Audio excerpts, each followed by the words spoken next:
네, 복된 주일 이곳까지 나오신 모든 분들 진심으로 환영합니다. 창세기 이제 13장 말씀을 읽었습니다. 하나님의 소명을 받아서 친척 본토를 떠나 하나님께서 지시하신 땅, 하나님께서 보여주시는 땅으로 갈 것을 명령받은 아브라함이 그 말씀에 순종하여서 참 쉽지 않은 길을 떠났습니다. 하나님께서 약속하신 땅, 그 땅을 참 기대하는 마음으로 갔었지만 자신이 살았던 그 하란과 비교하면 여러모로 부족한 것이 많았던 땅이 가나안 땅이었습니다. 당면한 기근으로 인하여서 참 죽음이 예상되고 어려움이 예상되지만은 애굽으로 갈 수밖에 없었던 아브라함의 선택. 그러면서도 살기 위해서 자신의 아내를 자신의 누이라고 속이는 그런 일들까지 해야만 했던 아브라함. 결국은 아내도 애굽 왕 바로에게 빼앗겨버리는 그런 참 어렵고 힘든 과정을 겪었습니다마는 참 하나님께서 그런 숨겨져 있는 아브라함의 실수 혹은 아브라함의 범죄를 드러내시면서 그것이 오히려 아브라함에게서 화가 되어야 되는데 그 화를 복으로 바꾸시면서 아브라함이 무사히 애굽에서 나오도록 하나님께서 역사하셨습니다. 그래서 오늘 23장은 바로 그렇게 애굽을 떠나 나오는 아브라함의 발걸음에 대해서 기록하고 있습니다. 애굽에 내려갈 때 그리고 애굽에서 거주하는 것과는 전혀 다른 상황이 되었죠. 하나님의 은혜 가운데 이제 애굽을 떠나게 되는 내용이 1절부터 2절에 기록되어 있는데 아브라함이 애굽에서 그와 그의 아내와 모든 소유와 롯과 함께 네겝으로 올라가니 아브라함에게 가축과 은과 금이 풍부하였더라. 참 기근 때문에 생명을 유지할 수 없어서 죽기를 각오하고 내려갔던 그 땅인데 하나님께서 그 땅에서 나올 때 풍성한 은혜를 베풀어 주셔서 나오도록 하신 것입니다. 자, 이제 애굽을 떠나 나왔으니까 애굽만 떠나면 된다고 생각하기 쉽습니다. 그런데 아브라함은 애굽에서 떠나온 것으로 끝나지 않고 하나님께서 자신에게 보여주셨던 그 땅으로 발걸음을 옮겨가는 것입니다. 그것이 베델을 향하여 가는 것입니다. 이 네게브 지역은 애굽과 이스라엘 그 중간에 있는 중간 정도의 위치하고 있는 지역이라고 그렇게 이해를 하시면 될 것입니다. 네, 그 중간 지역에 머무르지 않고 하나님께서 보여주신 그 땅으로 다시 가는 것이죠. 그것이 3절 4절입니다. 그가 네게브에서부터 길을 떠나 베델에 이르며 베델과 아이 사이 곧 하란에서 가나안 땅에 와 장막 쳤던 곳에 이르렀다. 그러니까 다시 이제 처음 출발점으로 돌아온 것입니다. 하란을 떠나서 하나님의 소명을 따라서 와서 처음 머물렀던 가나안 그 땅에 애굽에서 떠나와서 다시 오게 된 것이죠. 그리고는 그가 처음으로 제단을 쌓았던 곳입니다. 하나님 앞에 예배하였던 곳이죠. 그리고 거기서 다시금 하나님의 이름을 부르며 하나님을 예배한 것입니다.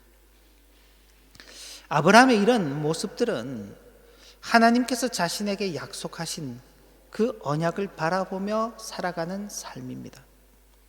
하나님께서 아브라함을 부르시면서 내가 너로 큰 민족을 이루게 하겠다.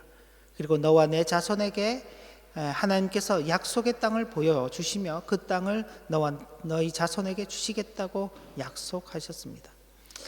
그 땅을 볼 때마다 참 현실적으로는 와닿지 않죠. 왜냐하면 아브라함은 여전히 그 땅에서 정착할 곳을 찾지 못하고 나그네와도 같은 삶을 살아야만 했습니다. 근데 그건 아브라함만 그런 것이 아닙니다. 아브라함이 100세가 되어서 낳은 아들 이름이 이삭이죠. 그 이삭도 일생을 살아가면서 자신의 땅을 갖지 못하고 이곳저곳을 이동하며 삶을 살았습니다. 나그네의 삶을 살았습니다. 그리고 그 이삭의 아들 야곱, 그 야곱 역시도 자신의 땅을 갖지 못하고 이곳저곳을 이주하며 나그네와 같은 그 삶을 살았습니다. 나중에 야곱이 요셉의 인도함을 받아서 다시 애굽으로 들어가서 애굽왕 바로를 만났을 때에 자신의 생애를 두고 내 나그네의 인생길이다, 그렇게 바로에게 자신의 걸음을 소개했습니다. 하나님께서 땅을 주시겠다고 약속했지만은 실제로 아브라함도 이삭도 야곱도 자신의 땅을 소유하지 못했어요. 나중에 아브라함이 일부 땅을 사게 됩니다. 나중에 이제 13절에 나오는 마므레 상수리 나무가 있는 그 마므레 땅을 사는데 그건 사라의 묘지로 쓰기 위해서 사는 땅, 그것이 전부입니다. 아브라함도 이삭도 야곱도 땅을 주시겠다는 약속은 받았지만은 그 땅을 실제 소유하지 못하고 나그네와 같은 그 삶을 살았어요. 그런데 그런 삶을 살면서도 그들은 가는 곳마다 하나님 앞에 제단을 쌓고 하나님께 제사를 드렸다고 했습니다. 왜? 하나님의 그 언약하심을 바라보면서 살아갔기 때문에 그런 것입니다. 뿐만 아니라 그런 그들의 삶은 하나님께서 자신들에게 주신 그 언약을 증거하는 삶이기도 합니다. 하나님께 제사한다는 것은 첫째로는 하나님께서 자신에게 주신 그 언약이 하나님께서 그 언약을 이루어 가신다고 하는 그 하나님에 대한 자신의 그 신앙 고백이 담겨져 있는 것입니다. 하나님에 대한 그 신앙의 고백이 없다면은, 그죠? 하나님 앞에 제사하는 일이 잘 진행될 수가 없는 것입니다. 누군가가 우리에게 뭔가를 주겠다고 약속을 했어요. 그런데 그 사람이 그 약속을 계속 지키지 않는다면은 우리는 그 사람의 말을 신뢰하지 않게 되고 그 사람이 뭔가를 요구하거나 그 사람에게 뭔가 해야 될 일이 있을지라도 하지 않을 것입니다. 만약 우리가 직장 생활을 하고 있는데 직장에 우리를 고용한 그 고용주가 월급을 주겠다고 분명히 계약을 하고 일을 하도록 했는데 일은 했는데 월급을 주지 않아요. 첫째 달, 둘째 달 그렇게 지나가서 1년이 되고 2년이 되고 3년이 돼 보면 계속 그 직장에서 일할 사람이 아무도 없죠. 일반적으로 인간적인 관계에서는 그렇습니다. 그러나 그런 관계가 단순히 금전적인 관계가 아닌, 물질적인 관계가 아닌 인격적으로 맺어져 있는 관계, 이 사람이 나에게 그 약속을 했지만은 피치 못할 사정으로 인하여서 내게 그것을 해주지 못한다는 그런 이해를 하게 되면은 그런 현실 속에서라도 그 관계는 깨어지지 않게 되죠. 이런 관계는 어디서 만날 수 있느냐? 대부분 부모와 자녀와의 관계입니다. 부모님들이 자녀들에게 많은 것을 베풀어 주지만은 또 많은 경우에 약속했던 것들을 잘 지키지 못하는 경우들도 있죠.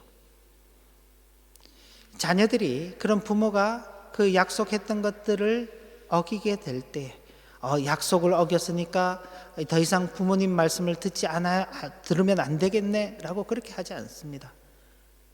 왜요? 부모와 자녀의 관계는 아주 특별한 관계이기 때문에 그렇죠.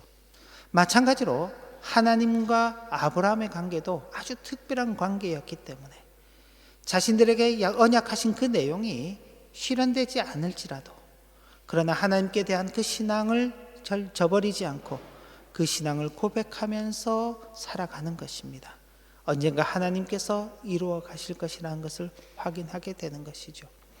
그건 아마 아브라함이 애굽에서 경험한 그런 일들이 아주 크게 작용했을 것입니다. 또 하나 2차적으로는 아브라함이 가는 곳마다 제단을 쌓고 하나님 앞에 예배하는 그 모습들은 그들과 함께 살던 그 땅의 이방 사람들에게 보여주는 것입니다.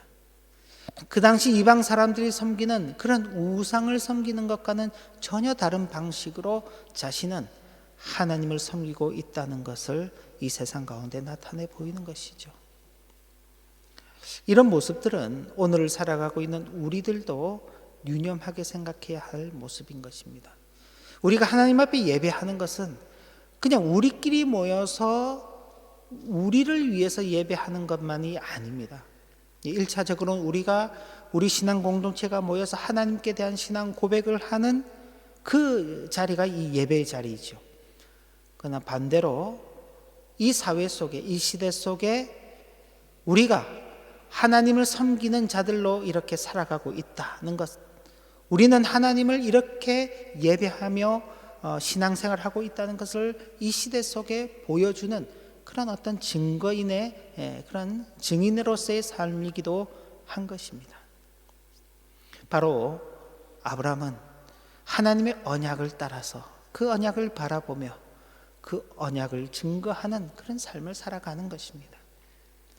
자, 이렇게 살아가는 그 아브라함의 걸음, 이제는 아마 그 탄탄대로가 이어지면서 어떤 문제도 없어야 될 것인데, 본문을 보면은 또 새로운 문제가 발생하는 것입니다. 앞서서는 기근이 문제였습니다. 가난이 문제였는데 이번에 발생한 문제는 너무 부유한 것이 문제가 되는 것입니다.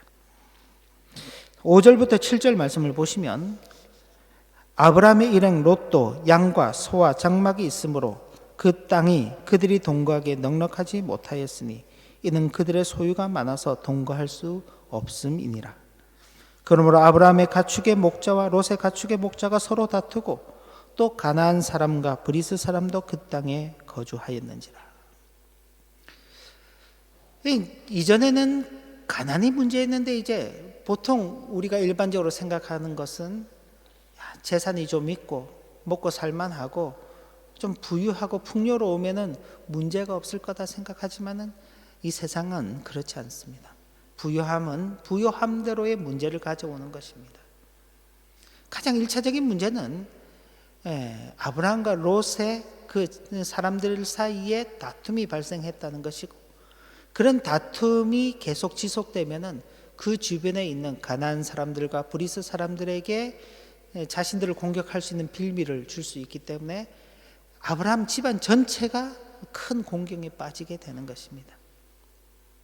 이런 문제를 이제 어떻게 해결해야 할 것인가? 그러니까 아브라함은 그 집안의 가장으로서 선택권을 가지고 있죠.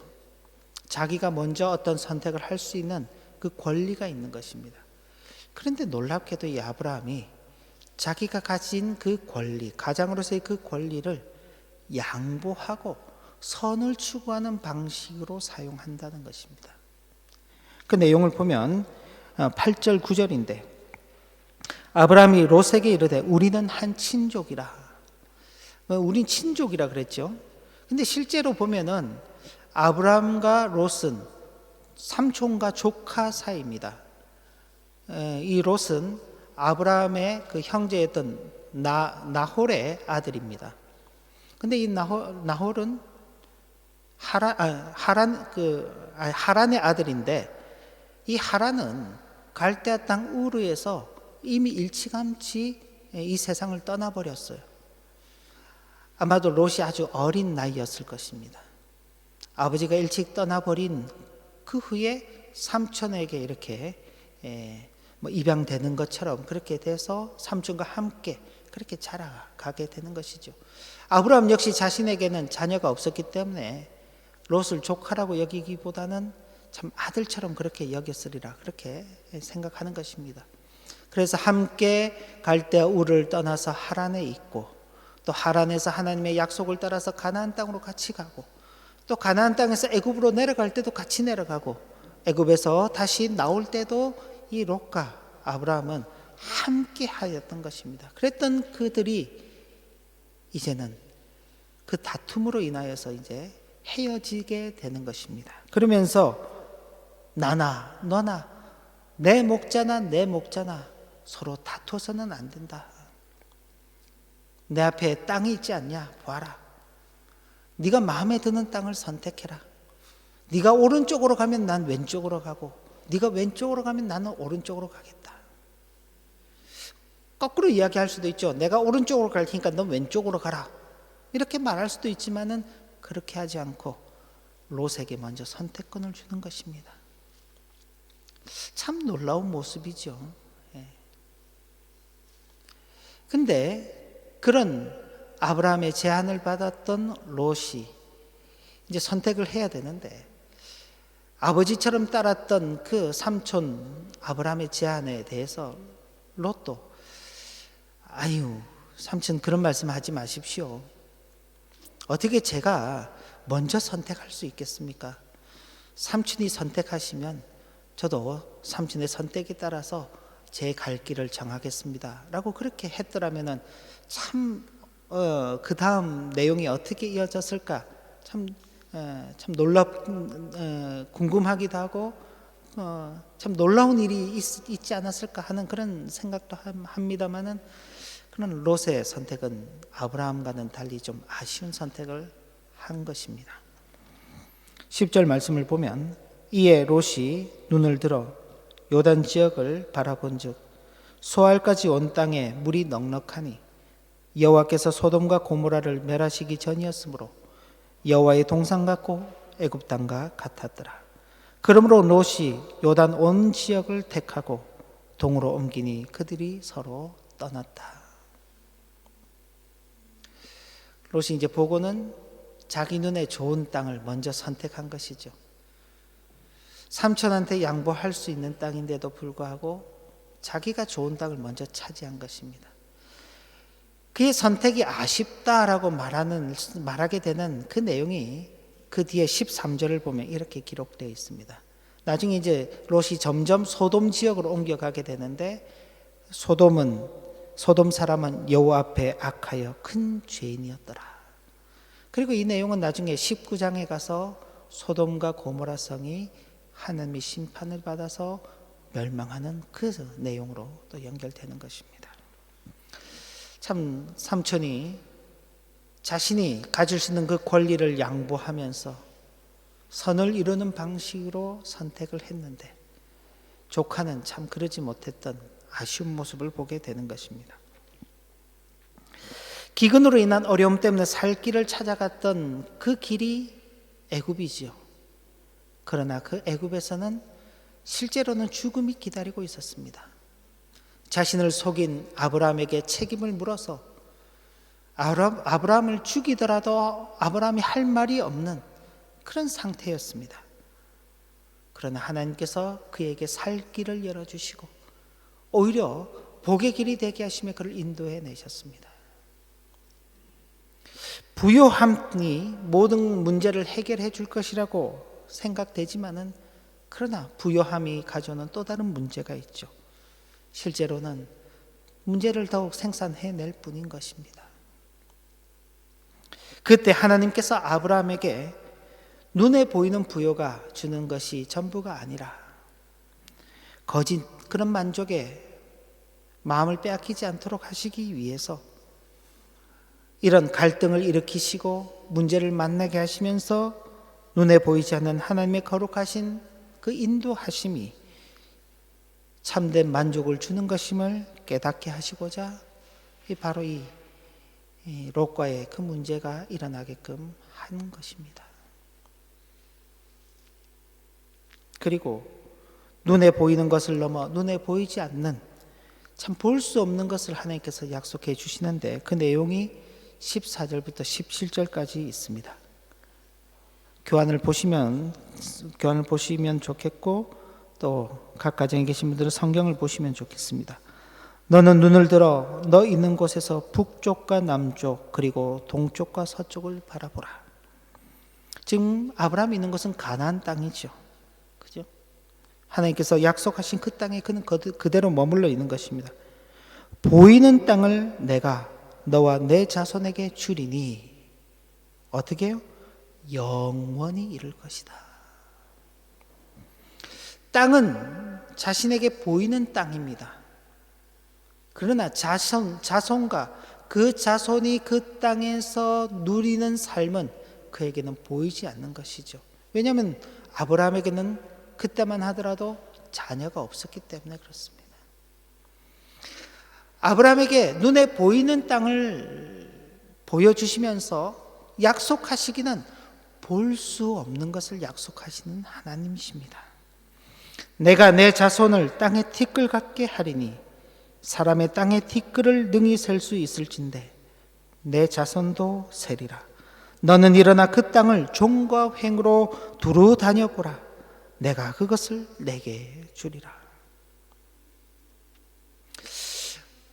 만약 아브라함과 롯이 그런 다툼의 문제가 생기지 않고 함께 그 땅에 거주하였더라면 그 땅은 아브라함과 롯의 자손들이 함께 공유하는 땅이 되었을 것입니다. 그러나 뜻밖의 부유함이 가져온 그 다툼의 문제로 인하여서 롯과 아브라함의 가족이 결별하게 되면서 하나님께서 아브라함에게 약속으로 주셨던 그 가나안 땅은 온전히 아브라함과 그의 자손들에게만 약속의 땅으로 하나님께서 주시는 아주 놀라운 일들을 이루어 가시는 것입니다. 그러니까 하나님께서 그렇게 참 역사에 가시죠.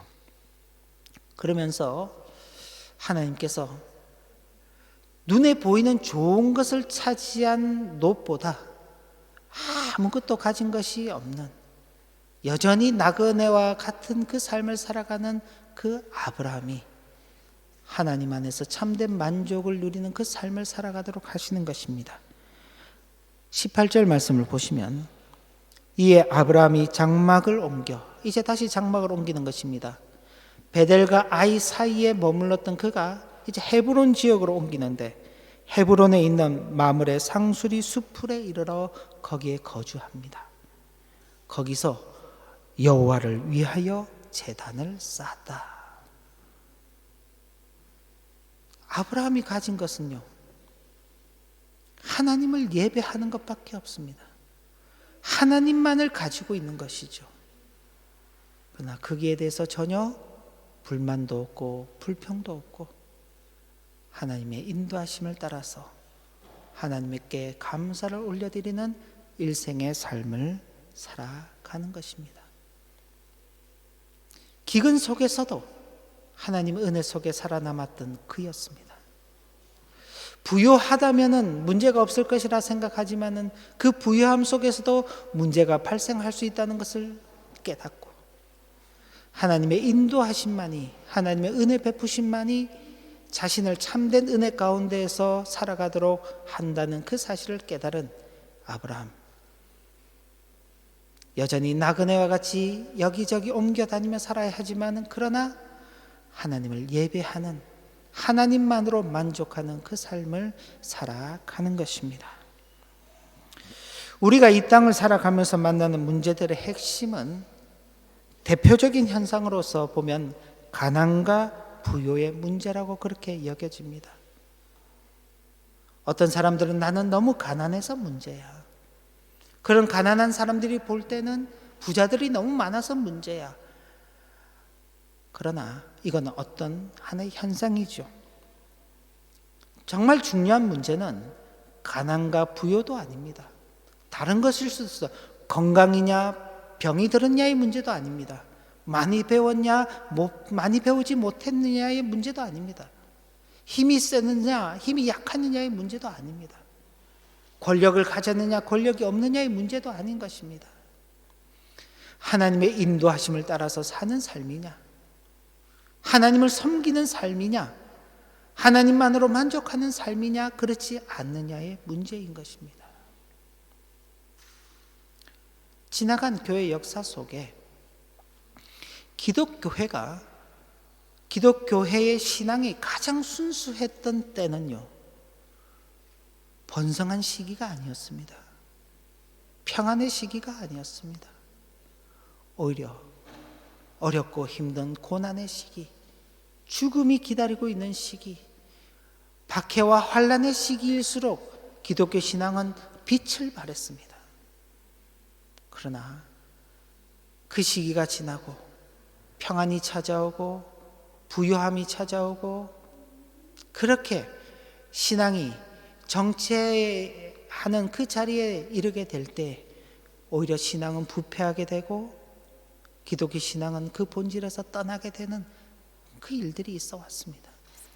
우리가 지난 한 달 소선지서들을 읽어 살펴보면서 이스라엘의 그 북이스라엘의 멸망과 남유다의 그 멸망기를 보면서도 깨닫게 되는 것은 풍요로운 시대를 살아가지만은 하나님을 섬기는 그 신앙이 점점 퇴색해 갔던 이스라엘의 역사를 보았죠. 우리가 살아가고 있는 이 독일 땅도 종교개혁의 그 기치가 참 이 휘날릴 때에는 참으로 쉽지 않은 그런 시대에 생명을 내어 걸고 신앙을 지키기 위해서 이 땅 가운데서 투쟁하며 살았던 그 신앙의 걸음이 있었습니다. 그러나 참으로 평안한 시대, 부유한 시대, 물질적으로도 부족함이 없는 이런 시대를 살아가는 오늘날 이곳 독일 교회, 옛적의 신앙의 모습들을 찾아보기는 쉽지 않지요. 한국 교회는 어떻습니까? 한국 교회도 크게 다르지 않습니다. 하나님께서 이런 시대 속에 우리로 하여금 왜 이 창세기 아브라함에 대해서 읽게 하시는가?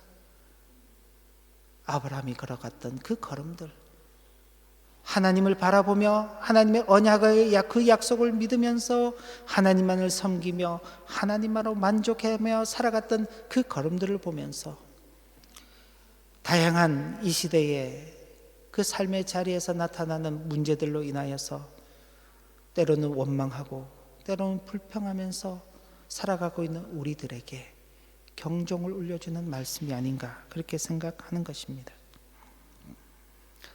나그네와도 같은 오늘을 살아가고 있는 저와 여러분들입니다.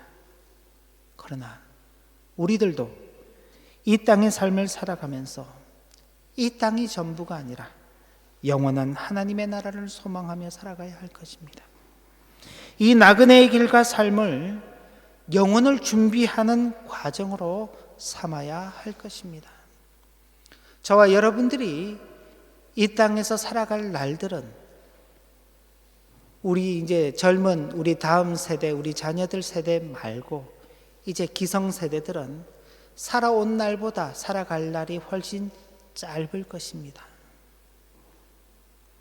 어쩌면 이제 인생의 전반기가 끝나고 끝을 향해서 달려가는 후반기를 살아가고 있는 저와 여러분들입니다. 우리의 노후를 염려하는 것 이상으로 그 노후가 끝나고 이 땅의 생이 끝나고 난 다음에 우리를 기다리고 있을 그 다음 생을 준비하는 저와 여러분들의 이 땅의 걸음들이 되어야 할 것입니다. 하루를 살아도 영원 속에 사는 우리들입니다. 이 땅에서 살아도 하늘에 속한 자로서 살아가는 우리들입니다. 이 사실을 분명히 기억하면서 하나님의 약속이 그때로부터 모든 믿음으로 말미암는 자들이 아브라함의 자손이 되게 하시고 예수 그리스도 안에서 주어진 그 언약을 누리도록 하시는 하나님의 풍성한 은혜가 우리들에게 주어져 있음을 확신하면서 하나님의 그 언약의 약속을 바라보며 증거하는 삶, 어떤 어려운 문제들이 있을지라도 그 문제 속에 담겨져 있는 하나님의 신실하신 뜻이 있음을 알고 하나님만으로 만족하는 저와 여러분들의 복된 일생 되시기를 진심으로 기원합니다. 기도 올립니다. 하나님 아버지,